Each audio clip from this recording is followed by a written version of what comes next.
Emilio Mordini. Emilio, a pleasure to have you here again. Here's the clicker. Ladies and gentlemen, good afternoon. Happy to see you here. It's great to stay in the European Identity Conference. It's one of the most beautiful events in this area in Europe. But I guess that would you prefer to stay on vacation in Sorrento and Positano? Maybe yes. So we had a splendid May 2 years ago in Positano, in Sorrento. Do you know Sorrento? Splendid May for everybody. But for a small ring of counterfeiters were arrested 2 years ago exactly. What do you expect from a psychoanalyst invited to speak of artificial intelligence? I'll tell you 3 stories. The first story is the very story of Sorrento counterfeiters. This is a trivial story, minor story. Counterfeiters are not that rare in the Naples area, unfortunately, but there are historical reasons for that. Naples was an important hub for small but very sophisticated publishing houses. They printed art edition, limited art edition, art books. And when the major player entered the market, this artisanal industry died. And many skilled printers lost the job. And some of them reinvented themselves as counterfeiters. So the small ring of Sorrento was really small. It was a few senior counterfeiters with some teenagers. They produced counterfeit 10 banknotes, euro banknotes, so small bills. They split themselves in some smaller groups with one adult and some teenagers. Then they pretended to be a school trip. And the teacher, the fake teacher, gave some counterfeit banknotes to the fake students. The fake students go to the machine, to the currency exchange machine, and they exchanged the banknotes. In a day, in average, they succeeded in changing from 1,000 to 2,000 euro, which is not a big business, not a bad one as well. Well, they were all arrested. Okay, what is the point? What is the point? They could not be prosecuted. Do you guess why? Any idea? Because of this reason. Each note bore a visible printed caption, specimen. And they were printed carefully respecting Italian rules, legislation about banknotes reproduction. So they were not, legally speaking, counterfeiters. It was not their blame if machines are stupid. And the court accepted this defense. They were condemned for another reason, but not for this. So let's start speaking of artificial intelligence. We can start with artificial stupidity, which is a good point of start to understand what is artificial intelligence. That's it, okay, clear? And to understand it, I'm sure that here there are engineers that can explain very well what is the technical fix, how you can, technical bug, how you can fix it. I'm not interested, frankly, in currency exchange machine. I'm interested in the lesson of the story. And to understand the lesson of the story, I think you should think, I suggest you should think to the Bamboccianti. Who were the Bamboccianti? The Bamboccianti were genre painters. Well, usually they were Dutch, German. They were active in Rome and Naples in the 17th century, and they liked to depict everyday life of ordinary people. And they were very, very carefully in depicting each details.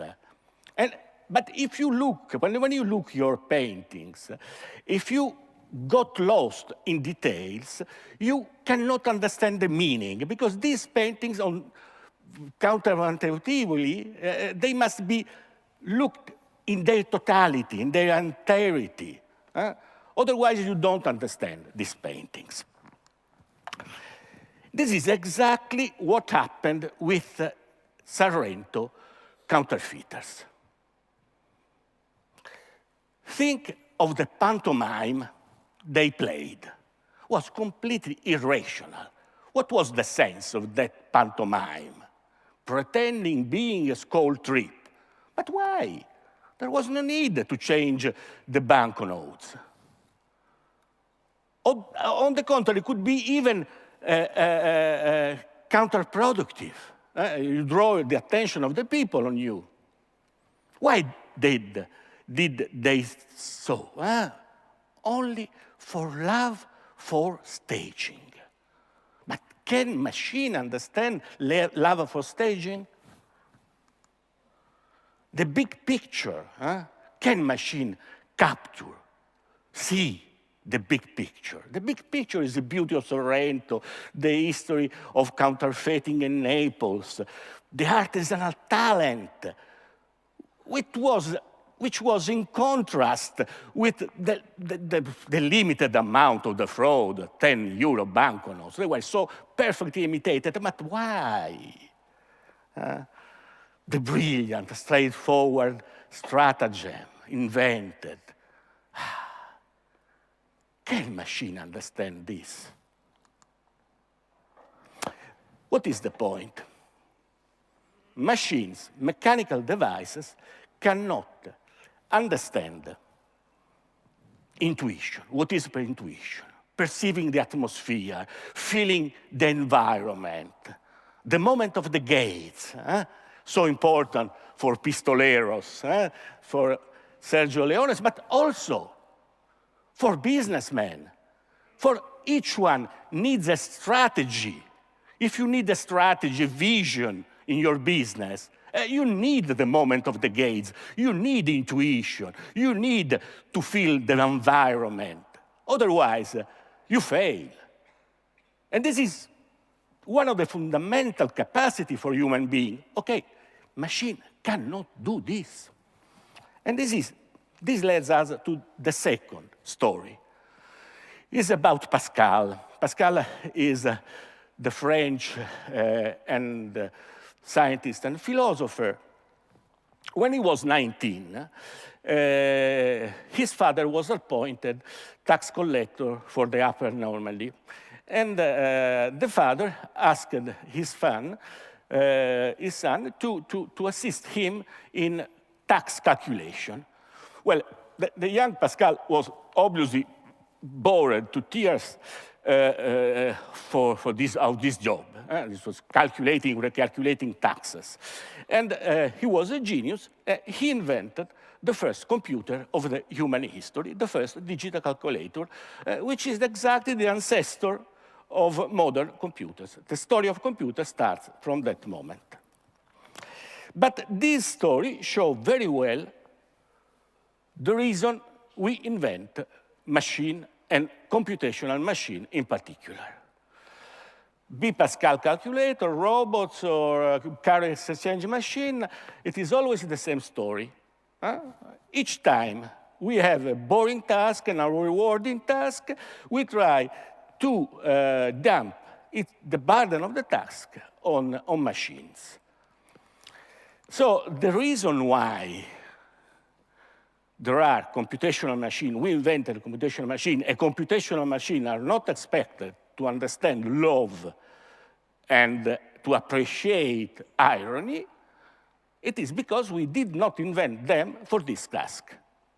And it is not by chance that Pascal was the person who proposed the distinction, the famous distinction between esprit de géométrie and esprit de finesse. The esprit de géométrie is the analytical mind. The esprit de finesse is the perception of the whole, the perception of what cannot be analyzed. We automated the esprit de géométrie in 400 years. Computational machines can do everything, all operations related to the esprit de géométrie. Even old-fashioned artificial intelligence is still part of this game. The game changes completely with new artificial intelligence. The bigger game now, because the game is to automate the esprit de finesse. What is it, automating the esprit de finesse? It is automating sentiments, value judgment, ethics, aesthetics, emotions. This is the big challenge. And this is what artificial intelligence, advanced and artificial intelligence promises to be able to do more and more. So the question is, will this prophecy ever come true? It is something concrete, real, or just fantasy, a dream or a nightmare according to your preferences? The third story will try to answer this question. And this is a short story, a short novel written by Friedrich Dürrenmatt, the Swiss writer and dramaturgist. It is in the ancient Greek, the death of the Pythia is the title. We are in the ancient Greek. There are two characters, Panacais 11, an elderly Delphic priestess, and Tiresias, the seer, the clairvoyant. They are both cynic and unbelievers. They do not believe in their oracles, but quite differently. Panacais wanted to use her oracles to mock those who believed them. Tiresias had a hidden political agenda to achieve. Tiresias is more logical than Panacais. He's a political man. And their conversation is about Oedipus. Why? Because they were both involved 3 times in predicting the future, Oedipus' future, Oedipus' fate. 3 times they invented, of course, but in a quite different way. Panacais with imagination, with whimsicality, with high spirit, even with a virtually reverent insolence. In short, writes Dürrenmatt, with blasphemous jocularity. Tiresias, instead, the rational Tiresia, with cool reflection, with incarnative logic, again, in short, with reason. Ironically enough, Panacais' implausible oracles turned out to become a reality. Tiresias' manipulative intellectual prediction had the opposite of the intended effect. In the end of the story, Tiresias says to Panacais, both of us face the same monstrous reality, which is as opaque as man, who creates it. But PASCA'S does not answer. She simply fades away. There are two ways in which the world is reflected in the human mind. On the one hand, we see the world as divided into discrete local events. On the other hand, we see the world as a homogeneous, indivisible reality. If you like Theresias and PASCA'S vision, but it is enough that you look at yourself.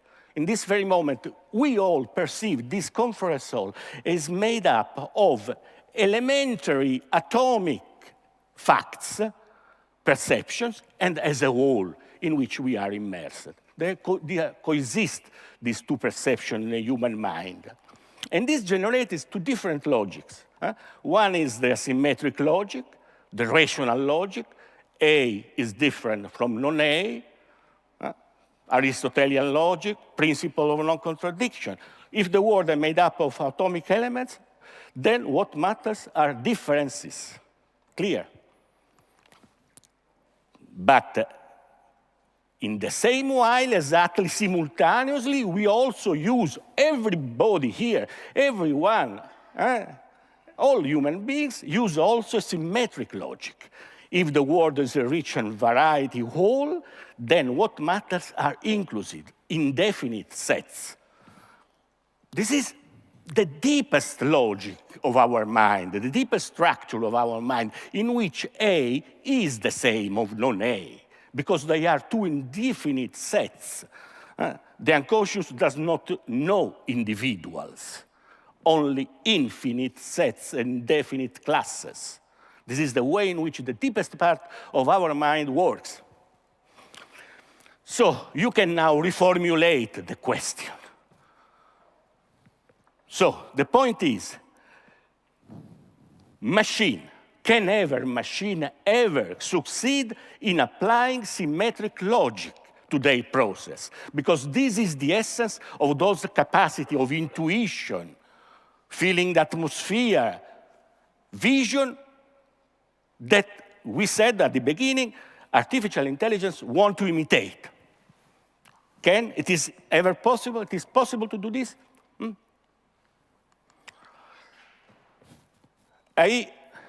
Artificial intelligence needs data. Martin showed this, demonstrated this. I don't need to demonstrate it. It's out of discussion that without data, artificial intelligence does not exist. It is all true more and more, even with new artificial intelligence. So the question is, can data be used to feed symmetric logic? Can a database intelligence apply symmetric processes? In other words, the question is whether there is a limited amount of data above which quantity turns into quality. And through a myriad of details, you can create the whole picture. By accumulating a huge amount of data, you became able to recreate the big picture. Is it ever possible? My answer is no. There is an unbridgeable gap between data, and totality. On the one hand, totality is not an infinite collection of particularities. By summing up all particularities, you will never generate the whole. On the other hand, data is by definition an asymmetry, a fracture, a lack of uniformity, a difference in reality. In other words, the very notion of data denies the notion of totality. Any data-eating machine can only, at the best, parrot human intelligence, because the core of the human mind, symmetric logic, will be always extraneous to two artificial intelligence primary process, fundamental process, and operations. So I have no doubt that artificial intelligence can do a lot of things, and still more will do in the future. Will overturn probably a lot of things, labor market, standards, and so. Said so, I also argue that artificial intelligence very difficult, quite impossible that artificial intelligence will be able to imitate, to duplicate, or recreate a human intelligence. Because in any case, artificial intelligence will be never able to use symmetric logic, which is the essence of human mind. Like it or don't like. The human world starts where machines stop.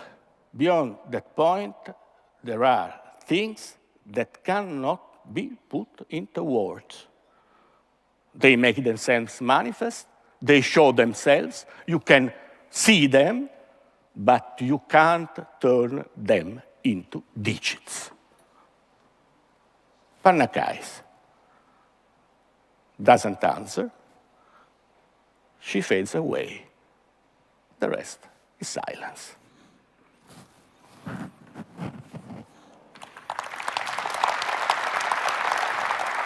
50